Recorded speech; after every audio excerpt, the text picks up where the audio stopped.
Let me ask something. Do you like Bob Dylan, Frank Zappa, maybe Sun Ra, Herbie Mann, Velvet Underground, The Animals, Simon Garfunkel, John Coltrane? Where am I going with this? Well, they all have one thing in common, and his name is Tom Wilson.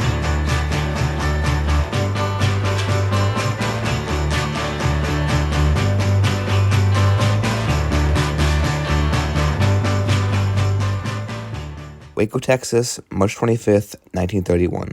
Fannie and Thomas Wilson have their son, Thomas Blanchard Wilson Jr., otherwise known as Tom Wilson.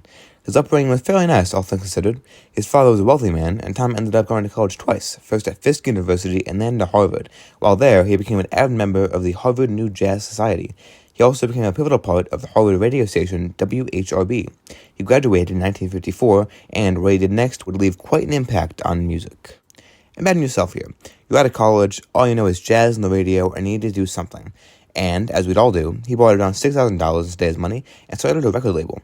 Now, while this label didn't create a huge abundance of records, it helped launch the career of some certified jazz greats.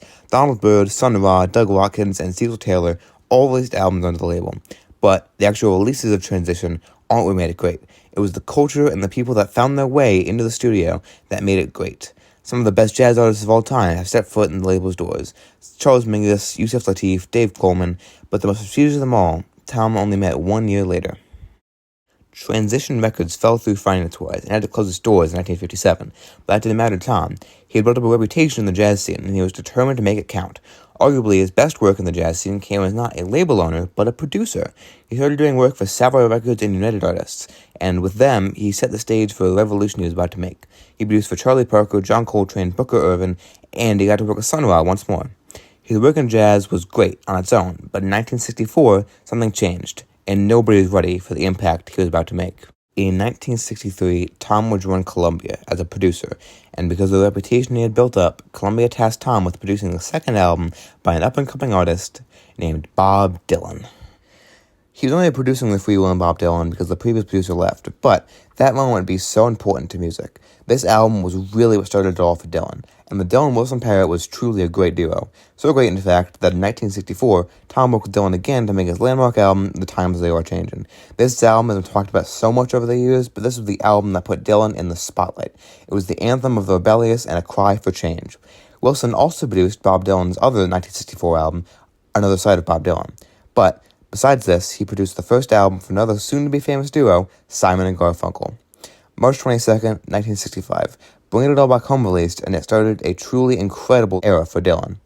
Bring It All Back Home leaned a good bit heavier into the rock direction than in his previous albums, and it was almost certain that we would never have gotten Blood on the Tracks, Blonde on Blonde, or the next album Tom had a pivotal role in, Highway 61 Revisited, without it. The lead single off Highway 61 is Like a Rolling Stone, and this song might just be Bob Dylan's best song, and for good reason. It has been given some massive praise, including being named 4th best song of all time by Rolling Stone. Tom was a very massive part of making the song what it is, and he was the lead producer of it, and he's half the reason the song is such a big hit. His decision to ramp up the rock of the song made it stand out so much from the rest of Dylan's work and the rest of the world's work. After 1965, Wilson mostly ended his collaboration with Dylan, and moved on to some other acts that you just might know. In 1966, Tom, now working at Verve, would make a huge decision for his career by signing the Mothers of Invention. Tom risked his job on this, but luckily for him, it worked out. On June 27th, they made their first groundbreaking album, Freak Out. Although it wasn't received well in the US at first, it was big in Europe, and eventually, even though it only peaked at 130 on the Billboard album charts, the Mothers had a cult following who would still buy this record 5 years later, into the 70s. Even if the Mothers weren't the most successful band sales-wise, that was okay, because Tom was beginning to produce for The Animals the same year. He would produce 2 albums for them in 1966, including hits such as Inside Looking Out. Frank Zappa even played bass on their last studio album as The Animals. Released in March 1967, Eric Is Here is the first album credited to Eric Burdon and The Animals, and other than Eric himself, it was almost an entirely new band. Tom even got to work some of his jazz contacts again, as Benny Golson and Art Farmer played with Eric Burdon and The Animals on Eric Is Here. But 1967 was truly Tom's magnum opus. Both the Mothers of Invention and Eric Burdon and The Animals released albums this year.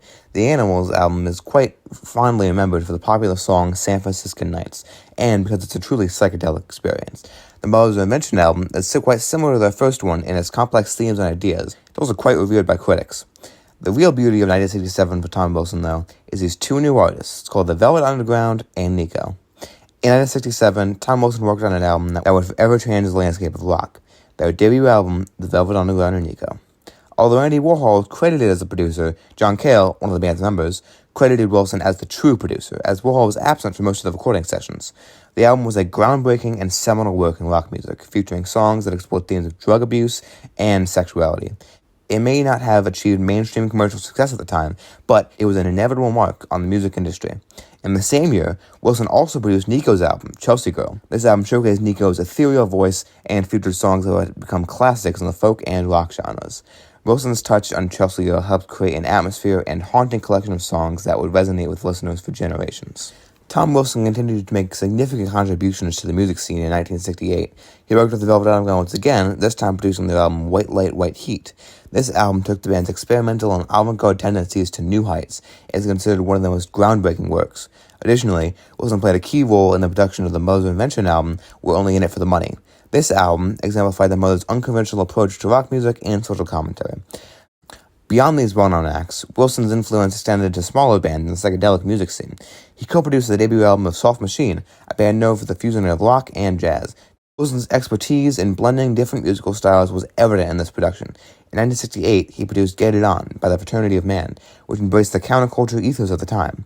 Tom Wilson also contributed to Country Joe and the Fish's album, C.J. Fish, adding to his diverse portfolio of psychedelic productions during this transformative period in music history.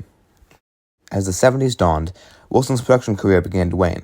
While he had left an undeniable mark on the music industry during the 60s, the subsequent decades saw a shift in the music landscape. Wilson's production style, deeply rooted in the transformative era of the 60s, faced new challenges as the industry evolved. This doesn't mean his production chops got worse. Even 1 year before his death, he was producing great albums such as Gil Scott-Heron and Brian Jackson's Bridges.